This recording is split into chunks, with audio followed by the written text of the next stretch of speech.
time to talk about one of the most powerful single bots in the entire Decepticon army. A bot that's referred to as a living weapon. A single unit assault squad. Did I say that dramatically enough? Gotta get the drama across here. Let's talk about his rise through the ranks of the Decepticon army, his deeds, and the thing that made him become disenchanted with the cause. Compassion. SIXSHOT's my name! But first, make sure you're subscribed for the Galvatron, Metroplex, and Grimlock vids that I got slated for the next couple of months, and you can always check out the things, you know the drill.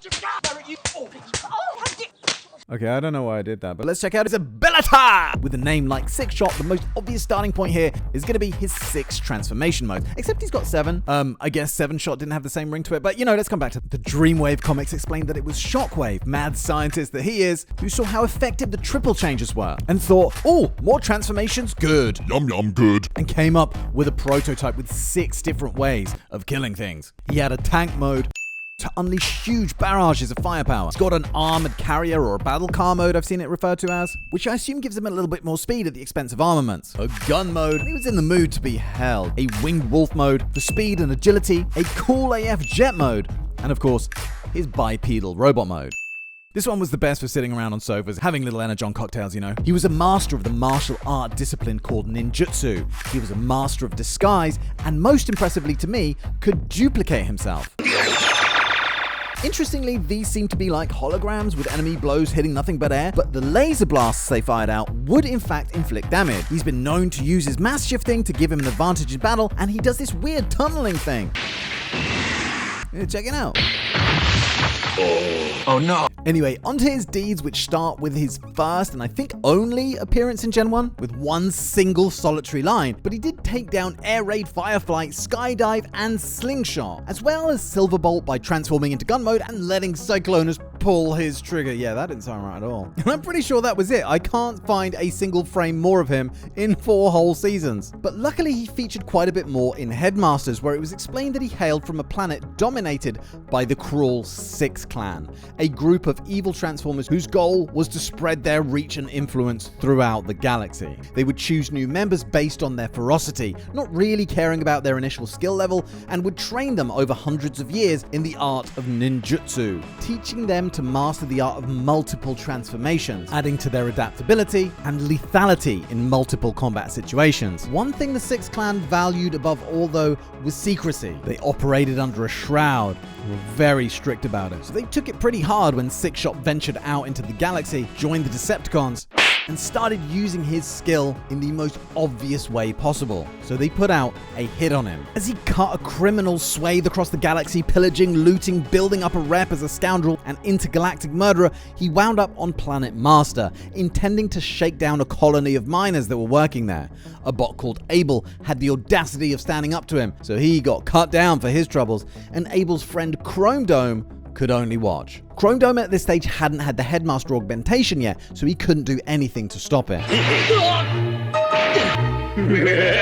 He went full Godzilla on this city right here as he led Soundwave and the triple changes in an all-out attack on Earth, only to be beaten back by the arrival of the train bot. He gradually worked his way up the Decepticon hierarchy, booting Cyclonus out of the number 2 spot to become Galvatron's right-hand bot, and as such, led several missions, including leading Tripticon to test a MacGuffin called the Mad Machine on Metroplex, the Mad Machine being this horseshoe crab-shaped thing that could cripple a Transformer, even one as big and powerful as Metroplex. He used his self-duplication ability to disguise himself and extort energy from various nations on Earth, making strategic strikes and making his victims believe that a new faction had emerged. We're probably facing a brand new enemy. You see, at that point, the Autobots didn't know that he had 6 different modes, so when he used separate forms to attack each country, everyone thought a new army had come into play. He didn't seem to tell the other cons, though, who ended up attacking him alongside the Autobots. He may or may not have engineered Scorponok's assassination attempt on Galvatron by playing one up against the other until Scorponok was convinced Galvatron would get rid of him after he was done using him. He relished the chance to take on all of the Autobots on Earth, even though it was just a distraction so that Scorponok could capture a military satellite. And then, for the same reason, he set off a volcanic eruption in South America. This is one of my favorite episodes, just for moments like this. We get up before the lava drowns us! Yeah. And this. Don't get your clothes dirty. It's okay. Hugo's the strongest donkey in the whole village, isn't he? Hear that, peeps? The stronger the donkey, the cleaner your clothes stay. He raided a relief mission that was headed to help a planet in need called Sandra. This mission was far from a success though, as both sides fought to a stalemate and the Autobots just sent the aid from another colony. He used his skills of disguise to pretend to be Galvatron in negotiations, luring the good guys into talks where he demanded that Spike give up his only son as collateral, all while the real Galvatron went on a multi-planetary energon pillaging spree. But the Autobots fought fire with fire after the subterfuge was rumbled by their spy, Punch, and distracted the cons with, of course, a wrestling match. He led an attack on a planet of insectoids. This planet had like an armadillo skin and it was full of all these bug kids, and then it had this strangely attractive insectoid queen. Anyway, SIXSHOT and his guys try to kill them all before setting his sights on planet Paradise, where first he took on Battleship Maximus all by his lonesy, then set fire to this nature oasis of a planet which had chicks in leotards riding eagles and deer and stuff. I love how the transforming robot inside a flying f***ing train is like, what the f*** am I seeing? Then he added the Decepticon clones to his ranks. Were they clones of him? They look like him. Either way, killed them. Directed an army of the Horrorcons, Combaticons, and Terracons in an all-out assault on Earth, scattering the Autobot forces, whilst he specifically took advantage of the confusion to target Ultra Magnus. He literally ran rings around him, then drove over him in tank mode before he unleashed his 7th alt mode, the Wing Wolf, a mode that combined all of the powers of his other modes and a form that Ultra Magnus just couldn't compete with. So he died in front of his friends. That's when SIXSHOT found out, just give me a second. That's when he found out about Galvatron's plan to become a second Unicron. That's right, Grand Galvatron. Now I'll go over this more in my Galvatron spotlight, but in short, to achieve this, Galvatron would have to harvest parts from his finest warriors, SIXSHOT being the first in line. So he made a deal with Scorponok. Galvatron got encased in ice when the Autobots headmaster did that circle thing they do. Oh, did I forget to explain that? Basically, they'd all jump into the fucking air, yell head formation, they'd pop their heads off, their heads would turn into bot mode, they'd all join hands and float around in a circle, and somehow that would let them generate massive amounts of rainbow. And SIXSHOT managed to keep his body parts. From here, he followed Scorponok and led an attack that gravely injured Squishy Spike, or Sparkle as they keep referring to him as.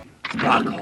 Sparkle! Sparkle! At one point, the cons were driven off of Earth altogether after the bots discovered a weak point in Scorponok's Transtector armor, so they targeted planet Master instead, and its populace. Here, 6 robots escaped Master and tried to warn the Autobots, but SIXSHOT mercilessly hunted them down.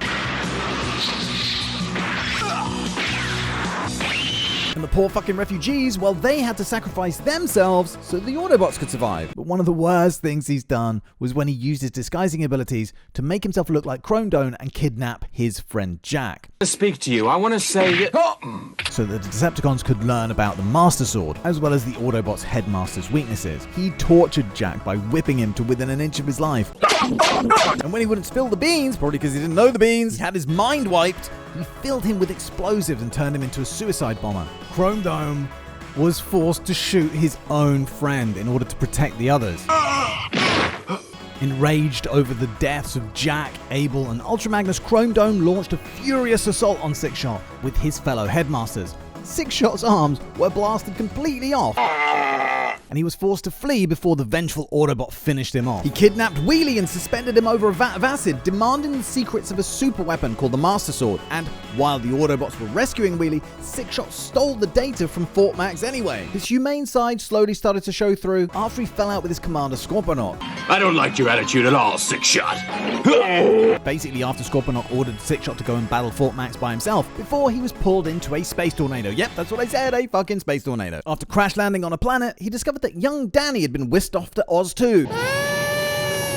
The two of them bonded, with SIXSHOT refusing to kill a child, even one from the opposing side. He tried to kill this rainbow. It was something to do with like some kind of shield. I don't even know. Then he saved Danny from these rock monsters several times, including fighting off their big boss after they all meld together. I really like this creature design actually. Oh, and he kills it by flying straight through its head. It's awesome.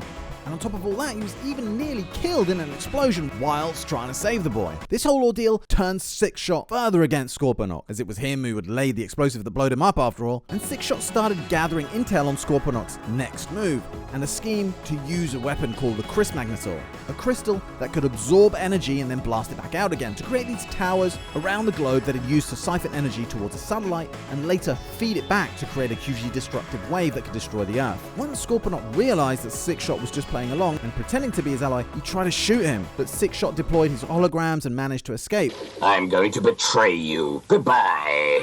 Darn it. Before getting involved in the climactic battle at the North Pole, where he saved Daniel not once, but twice, before abandoning the Decepticon cause altogether, saying goodbye to young Daniel, and leaving Earth. Take care of yourself. Goodbye. Uncle SIXSHOT! Before we carry on, let me just take a quick 10 seconds to say a massive thank you to anyone who's supporting the channel on YouTube or on Patreon. Your enthusiasm really helps keep me motivated and creating, so thank you. He stole food rations in the Headmaster's manga. Bad. Before escaping from the Autobots and retreating to a planet where he was seen frolicking and having a picnic with the local cuddly wildlife. Oh! Even fighting off some hunters that threatened them. Daniel saw all this and told him that he really should just join the Autobots. What the hell is going on here now? But he said that out of loyalty to Galvatron, he couldn't. The Legends comic saw Nightbird finally catch up with him and impale him with her sword. And as he lay dying, he accepted his fate as a consequence of all his evil deeds over the years. And to make amends, he vowed to use the Legends world power to bring the dead back to life and resurrect Chrome Dome's friends, Abel and Jack. Remember the guy he forced to blow himself up? Yeah, that guy. This is where he became Great Shot, as he had to give up his body as the price of Abel and Jack's resurrection. So now, as Great Shot in the Victory cartoon, he started out as a mercenary before turning his back on his evil allies, Blue Backers. Is that how you pronounce that? Or is it like Blue Backers? Black Shadow and Skyhawk to team up with the Autobots under the leadership of Starsaber. He tried to talk Skyhawk into joining too, but Skyhawk refused and tried to kill him. He even tried taking on Deathsaurus, but had to be helped by Starsaber. Starsaber would later call on him to fight Deathsaurus' planet-destroying fortress, but couldn't stop it from launching a series of meteors at Earth.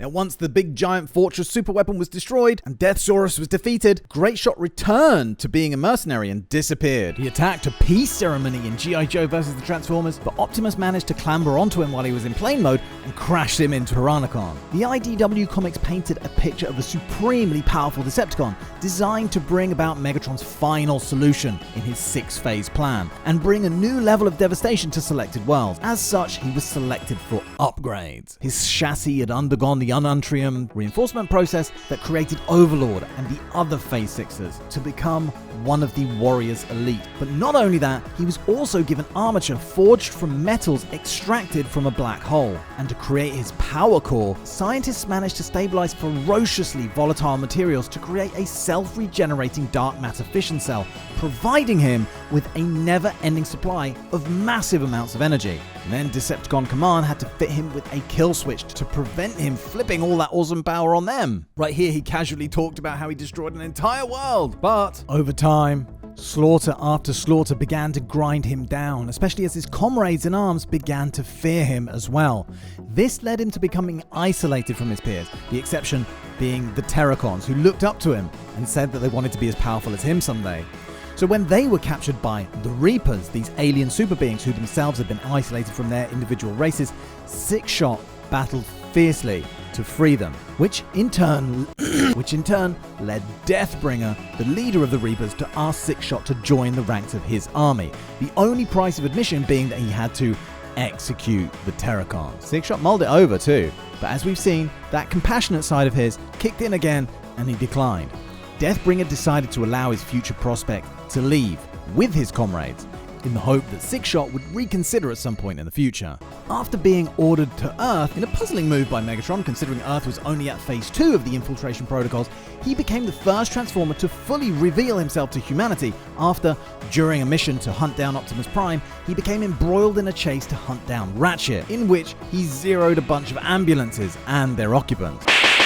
After smashing through a building, which may have been a hospital. Oh, and he destroyed these 2 fighter jets which had been sent to intercept him. Kabloom! Then he took on a whole group of Autobots, I think 7 of them. And in a one-on-one, he nearly even got the better of Optimus. But luckily for Big Red, he orbital jumped away. That's when Sixshot learned that the Reapers had returned. They were demanding that he joined, and this time, Deathbringer made him realize that his supreme power would ultimately drive everyone away from him. So he agreed. Oh, and Deathbringer also threatened to kill him and destroy the world if he didn't join, so there was that. So to prevent all this from happening, Starscream popped up and flipped his kill switch, which instantly shut him down. Then he was obtained by Galvatron, who journeyed with him to the dead universe and had Jaxus implant a control device in his neural net, then controlled him, then assigned him to guard one of the 3 Naga cores that Galvatron wanted to use to expand the dead universe into our own. And Sixshot served his purpose pretty well, as no one dared to interfere with such a formidable opponent guarding the thing. He finally managed to get free by finding Megatron and trading Jaxus' technology in exchange for his freedom, and went back to doing what he did best: pillaging. Who doesn't love a good pillage? Yeah, Sixshot went on a snatch and grab mission to recover secret Autobot scientific research, sneaking into the Orva space and murdering the whole contingent of crew silently and efficiently. The Throttlebots managed to escape with the data by the skin of their teeth, and they fled to the surface of a planet to be reinforced by Metroplex. In this battle, he did kill Freeway and Wideload, blasting a huge hole through one's chest and transforming and flattening the other, before Metroplex was able to crush him with his arm hands. Arm hands not to be confused with leg hands, which didn't do more than slow him down a touch. But once Metroplex had fully transformed, he managed to stomp Sixshot, which sent him for a good long dirt nap. Still not dead though, as apparently he attacked the Throttlebots again, causing their crash on Regalis 5, where they remained stranded for many, many years. It's not detailed how they fought him off, but we do know that they did, and that Bumblebee believed that they killed him. And there's absolutely no reason to disbelieve him, as this was his last appearance in this continuity. He was a commanding presence in the 2019 IDW continuity, serving under Shockwave in the terrorist outfit known as the Rise. Right here, he was about to kill Chromia, but Windblade impaled him with her sword, so he had to retreat, but not before tossing a grenade over his shoulder as he was running away. But a pretty savage beatdown on Bumblebee right here, and he simply stood and watched as Megs beat the living tar out of his commander Shockwave. He took down Blades right here, and then he talked Megatron out of giving Starscream a promotion because of understandable doubts about his loyalty. He asserted his dominance when challenged by Skytread by shooting him through the chest and then just watching as he was devoured by rustworms. He played a hand in defeating Computron, who had to sacrifice himself when he had to decombine to cover an Autobot escape. This comic's called Fate of Cybertron, by the way, and although it's not my favorite comic, the artwork in it is stunning. In this Japanese PS2 game, he ambushed a team of Autobots in a mine and tried to scare them by telling them he had magical talents and claiming that his body had more than one soul. And he tried to prove it by creating 3 duplicates of himself. Prime saw it was an illusion though. Alright, I better leave that there. I'm starting to work on my video on Galvatron's most insane acts, as well as a video ranking the cons in terms of how evil they are. That might be quite interesting. Might also start thinking about a series ranking the incarnations of bots based on how powerful they are, so make sure you're all subscribed for that. Thank you again for spending this time with me, and I'll see you very soon for the next one. Cheerio, bye!